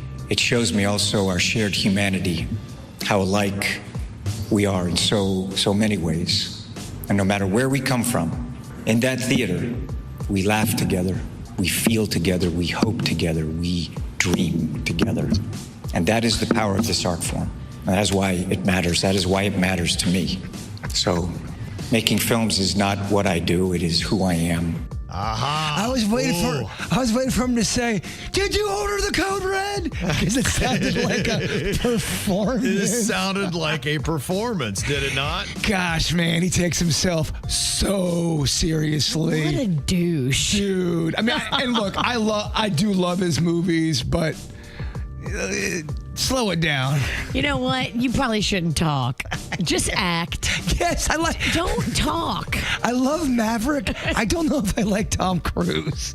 He takes himself so seriously. Oh. And it's delivered with such sincerity. And you could hear him pounding because he was pounding the counter. He was messing up the microphone. He was trying to make his point so much. He's like, you're throwing off the audio. Yes. I don't make movies. I am movies. You are a giant douche. Don't say that. Good gosh. How do you not know not to say that? Well, the amazing thing was that Dolly Parton was at the same 2025 Governor's Awards. She was getting a humanitarian award, and she delivered her acceptance speech. Now, this was a video message, so I guess she wasn't in the same room, but who do you think gave the more poignant acceptance speech? You just heard Tom Cruise. Here's Dolly Parton doing what she does best, a little Southern charm. I grew up in a house with 12 kids. Now, that alone teaches you how important sharing is. Don't get me wrong, we didn't have that much to share. But my mom and daddy showed me, by example, that the more you give, the more blessings come your way. And I've tried my whole life to live by their example. Okay. Aw, now that's how you do it. I mean, it's not even close. You just want to snuggle her up and give her Eskimo kisses. I do gotta say that I love hating on sincere Tom Cruise, who's passionate. I don't do movies. I am movies. I mean, I love hating at the same time. I know that's confusing. Talk about polar opposites, Tom and Dolly. So I got people voting right now. I don't know if it's going to come out fair because somebody said I voted Dolly without even hearing it. So yeah, it's 82% for Dolly, 18% for Tom Cruise. So yeah, she's going to win that one in a landslide. Did Tom do a stunt after he was done with That was this actually, speech? he rappelled down from the ceiling. Yeah, to deliver that. President Trump is looking at rising costs at McDonald's and bringing the cost down because you talk about Americana food and wanting to keep food prices cheap, which is something that a lot of people favor a president that does that. It's got everybody talking, including Jimmy Fallon last night. Meanwhile, earlier tonight in Washington, Trump met with McDonald's owners, operators, and suppliers to discuss affordability at McDonald's. When Trump first walked into a room full of McDonald's employees, he was like, "Is this an intervention or am I in heaven? What's happening?" Yeah, he loves him some McDonald's. Yeah. Loves it. So this is definitely something he's paying attention to. And I didn't realize this, but it says here that McDonald's prices are up 24% since 2023. Dude, it's insane. I just went the other day. It is absolutely more money. Wow, they say it's even worse if you order through delivery apps. Oh, that's just... Oh, yeah. Everyone knows that, Kevin. It's a major difference. You're basically paying about $20 for someone to go get your food. That's without tip, by the way. It's a nightmare. They said that the in-restaurant cost this year is up 23.7% since 2023 in the last 2 years. Delivery app cost is up 7.8% since 2023. And they say DoorDash, if you go with that, that's the most expensive. They say a typical McDonald's order, like a Big Mac combo, quarter pounder deluxe, 6-piece Happy Meal, hamburger Happy Meal, they say the average now on DoorDash would be $63. Wow. Kevin's nailing it right now. That's insane. I know. And they say the average delivery markup dropped from 93.8% in 2023 to 68.6% in 2025. But they say delivery is still nearly twice as expensive as dining in. Wow. So even the prices in the store have gone up. They've gone up on your Uber Eats and all that kind of stuff. I only do the Uber Eats now if there's a bunch of people over and I don't want people leaving the house, and it's just easier to kind of cater it that way. You know what I mean? Yeah. Yeah, they say that self-pickup or promo codes are the best way to cut costs. Yeah, they usually have promo codes, and you got to go in there, and it may not be exactly the restaurant you wanted, but there'll be different restaurants that are on sale, like 20% off, or if you spend $15, you get $10 off. You got to look, too. They have a category where it says... deals here, buy one, get one free. Now, you get excited thinking everything's buy one, get one free. That's not the case. You do click on, it'll say, buy 2 things of nachos. You get one, you get the other one for free. It's certain items, and you have to pay, I think, a certain amount of money, but it's not everything on the menu. Believe me, I got tricked thinking that. Gotcha. I'm like, buy one, get one free, 2 subs? This is amazing. No, it wasn't like that. Wow. Well, I don't know if the president stepping in will have any effect on the cost of McDonald's, but man, that is crazy. I know we'd all like cheaper food, huh? Yes. Yeah. They call it a potato bed. And if you like being all cozy and you got a gazillion pillows, this actually might be perfect for you. You said that you saw a potato bed over the weekend, Virginia. Yeah, Rocco had a sleepover, and his little friend made a potato bed in his bed. Okay. And I think it's where you just take a bunch of pillows and shove them under the sheet. Close. You take a bunch of pillows. Not palos? Yeah, not palos. Yeah, I don't want people to put the wrong thing in there. You got to get pillows. Yeah, what it is, it's all about kind of surrounding yourself in pillows, blankets, all this comfiness and coziness. I don't even know if you could do it here in South Florida in the summer, but this might be the time of year to look at it. What you do, supposedly, you grab a fitted sheet and you put it upside down on your bed, not over the mattress, which fitted sheets are hard to get on anyway. So what you do, you stretch it out, you leave it facing up, and you fill the edges of the sheet with pillows or blankets. And then you maybe take a blanket or two on top, and you've almost made this cocoon of cozy, and you just climb right on in it, and you're surrounded by pillows and blankets on all sides, and they say it's more relaxing than just sleeping on a boring old mattress. That's cute. See, I love that concept. I think I've always kind of made a little versions of potato beds. I've always liked that. I remember when I was a little kid, I had like railings on the side. I liked to have pillows, all that. I'm like, this is just awesome. Why not put coziness all around you? I thought you guys were going to say put a bunch of potatoes on the bed, then put a blanket over the potatoes and lay on it. It's kind of like a massager. A cleaning nightmare. Yeah. Well, don't cook them. Not mashed potatoes, regular, hard. But they're acting like balls that massage you. It's so weird. I could show you what I'm talking about later. You can try that. If anybody wants to try rolled potatoes in their bed, let me know how you sleep. Something tells me I might be the only one doing that. Yeah, I guess the concept is it's kind of like a mashed potato. You know, when they're hot, you open them up and you cram a bunch of stuff down in there. So it's kind of like you're the butter going in and soaking right down into that potato. I love it. Man, I like the way you describe it. Yeah, well, it's because they use butter. You're the butter. There's potatoes involved. Wouldn't you like to be the butter? He's hungry. You want breakfast? I'm the bird. I'm good. He's ready to go. All right, Jbird, if you would, time to wrap us up with your thought for the day. I'll make it quick. What worries you masters you. Oh, that's a good one. Because mornings aren't mornings without the KVJ show on 97.9 WRMF.